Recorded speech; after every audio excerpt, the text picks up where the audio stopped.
আল্লাহ নবী নওয়াজা হযরত ইমাম হুসাইন কে নিয়ে আল্লাহ নবী নিজের কোলে বসিয়ে দিয়ে চুমা দেয় আর চোখের পানি হুসাইনের গায়ে পড়তে লেগেছে এত কাঁদে আল্লাহ নবী চোখের পানিতে হুসাইন ছোট্ট হুসাইনের গা মোবারক ভিজে যেতে লেগেছে এমন সময় সাহাবারা জিজ্ঞাসা করলেন ইয়া রাসূলুল্লাহ হাবিবাল্লাহ আপনি বাচ্চাদেরকে বড় ভালোবাসেন আপনি বাচ্চাদেরকে বড় পিয়ার করে আমরা দেখেছি আপনি যখন মদিনা নববী শরীফে দাঁড়িয়ে খুতবা দিতে লাগতেন হাসান হুসাইন যখন ওই মসজিদে নববীতে ঢুকতো ইয়া রাসূলুল্লাহ ইয়া হাবিবাল্লাহ আপনার নজরটা যে হাসান হুসাইনের দিয়ে পড়ে যেত আপনি আর এক মুহূর্ত দেরি করতেন না আগিয়ে গিয়ে কাতার ভেঙে আপনি হাসান হুসাইনকে কোলে নিয়ে নিজে দুই পাশে বসিয়ে দিতে তাদেরকে এত ভালোবাসে ইয়া রাসূলুল্লাহ ইয়া হাবিবাল্লাহ আমরা দেখেছি এই বাচ্চা দুটোকে কাঁধে করে আপনি যখন বাজারে যেতেন দুদিকে কাঁধে তুলে নিয়ে ঘুরে বেড়াতেন ইয়া রাসূলুল্লাহ ইয়া হাবিবাল্লাহ কিন্তু আজকে আপনি এই হুসাইনকে নিয়ে এত কেন কাঁদে আল্লাহ নবী বলেছিলেন ইয়া সাহাবারা আমাকে ফেরেশতা জানিয়ে দিয়েছে আমার আল্লাহ দিনের জন্য এই বাচ্চার উপরে এত পরীক্ষা আসবে কারবালার ময়দানেতে আমার উম্মত দাবিদারকারীরা একদল লোকেরা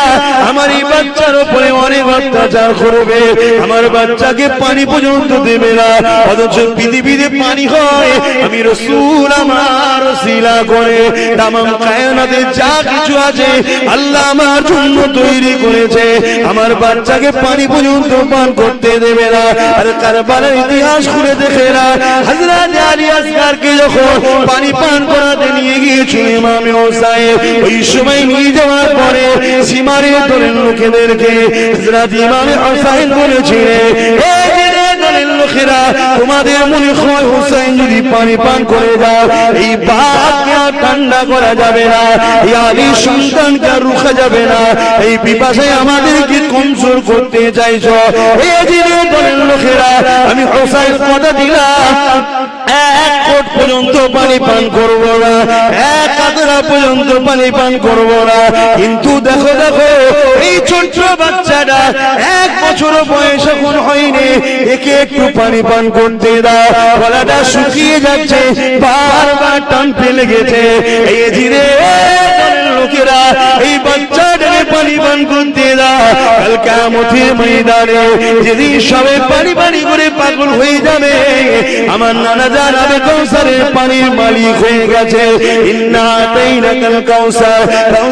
আল্লাহ দান করে দিয়েছে সেদিন তোমাদেরকে বলি পানি পান করাবো হতভাগা নিষ্ঠুর পাষাণ জালিমেরা আরে নবী পরিবারের উপরে কি জুলুম হয়েছে দেখো কি রকম আল্লাহর পরীক্ষা হয়েছে দেখো এইভাবে জালিমরা সহ্য করলো না যখন ইমাম হুসাইন পানি পান করাতে যাবে দূর থেকে এক সন্ত্রাস জালি তীরকে লক্ষ্য করলো ছোট্ট বাচ্চা আলী আসগরের এই শাকির এখানে এসে তীরটা লাগলো আর আগে বেরিয়ে গেল হিচকিরিতে বাচ্চা রক্তটা নিজের সিনা মোবারকের জামায় লেগে গেল বাপ নিজের 1 বছরের বাচ্চাকে পানি পান করাতে পারলো না বাচ্চারা ছটফট করতে লাগলো লড়তে আস্তে আস্তে বাপের হাতে ঠান্ডা হয়ে গেল আসমানে দিয়ে তাকিয়ে ইমাম হুসাইন বলেছিলেন আল্লাহ ইব্রাহিমকে পরীক্ষা নিয়েছে বাচ্চা কুরবানির জন্য ইব্রাহিম পরীক্ষায় আগিয়েছিল কিন্তু ইব্রাহিমের বাচ্চা কুরবানি হয়নি আজকে হুসাইন তোমার দিনের জন্য নিজের ছোট বাচ্চাকে কুরবানি দিয়ে দিল তাই বলে দিয়ে যায় এত গাফলতি ভালো না নামাজটা পড়ো রোজাটা রাখো বাবার খেদমত করো হালাল খাও হারাম কাজ করো না হারামকে সাপোর্ট করো না চুরি করো না চোরেদেরকে সাপোর্ট করো না মদ খেও না মাতালদের সাপোর্ট করো না জুয়া খেলো না জুয়াখোরদের সাপোর্ট করো না গান শোনো না গানকারীদের সাপোর্ট করো না মিথ্যা বলো না মিথ্যাবাদীদের সাপোর্ট করো না জালিম করো না জালিমদের সাপোর্ট করো না এটাই মানুষ শুনে রেখে দেয় ইমাম হুসাইন নিজের বাচ্চাকে নিয়ে নিজের স্ত্রীর কাছে ফিরে আসছে নিজের স্ত্রীকে দিয়ে বলতে লেগেছে তোমার বাচ্চা কোনদিন আবদার করবে না। ওই সময় হঠাৎ করে বলে উঠল, আমার প্রাণের স্বামী দেখেন, আপনার বাচ্চার দিকে একবার তাকিয়ে দেখে। ইমামে হোসেন তাকিয়ে দেখে, ছোট্ট বাচ্চা আলী আসগারের তখন ডান হাতটা কিন্তু খুলছে আর মরছে, খুলছে আর মরছে। কেউ বলে উঠল, ইমামে হোসেনের খুন প্রমাণ করে দিয়েছে, বাবা আমাকে একটা তরোয়াল দাও, নানা দিনের জন্য আমিও লড়তে চাই।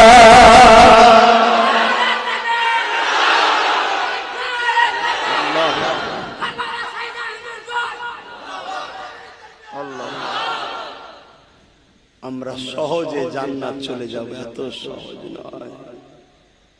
আল্লাহ নবী বসে আছেন, দুটো বাচ্চাকে কোলে করে নিয়ে, একটার নাম ইব্রাহিম আর একটার নাম হলো ইমামে হোসেন।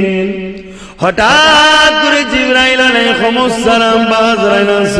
চলে আসলেন। আসসালাতু ওয়াসসালামু আলাইকা রাসূলুল্লাহ হাবিবাল্লাহ। হুজুর, দুটো বাচ্চার মধ্যে থেকে একটা আপনি নেবেন, একটা আল্লাহ পাক নিয়ে যাবে। অর্থাৎ একটাকে আল্লাহ নিয়ে নেবে আর একটা আপনার কাছে রাখবেন, দুটো আপনার কাছে থাকবে না। হুজুর, ফয়সালা আপনার, যেটা আপনি নিতে চাইবেন রাখুন, আর একটাকে আপনাকে ফিরিয়ে দিতে হবে। আমার আল্লাহ পাক ওই বাচ্চাটাকে নিয়ে যাবে। ভেবে দেখুন, আপনার কোলে যদি দুটো বাচ্চা থাকে, এমন সময় যদি আপনি জানতে পারেন এক্ষুনি একটা বাচ্চাকে চলে যাবে, কেমন দশা হবে? আল্লাহ নবী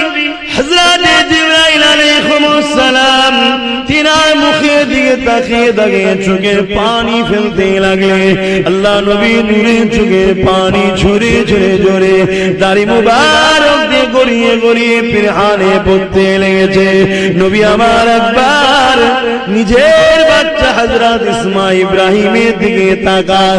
আর একবার খাতুনে জান্নাতের জান নবী পাকের নওয়াজা হোসেনের দিকে তাকায়। একবার এর দিকে তাকায় আর একবার ওর দিকে তাকায়। আর দুটো বাচ্চা নানা নবী পাকের কোলে ছুটোছুটি করে, খেলা করে, কখনো কাঁদে ওঠে, কখনো ছুটে যায়, কখনো কোলে বসে। এই যুবকেরা, আল্লাহ নবী চোখ ভরা পানি নিয়ে নবী আমার ইমামে হোসেনকে দিলেন না, নবী আমার নিজের বাচ্চা ইব্রাহিমকে দিয়ে দিলেন। কারণ ইব্রাহিম চলে গেলে আমি রাসূল কাঁদবো, আর আমার হোসেন চলে গেলে আমার ফাতেমা কাঁদবে। ফাতেমার চোখের পানি আমি নবী কখনো দেখে সহ্য করতে পারবো না।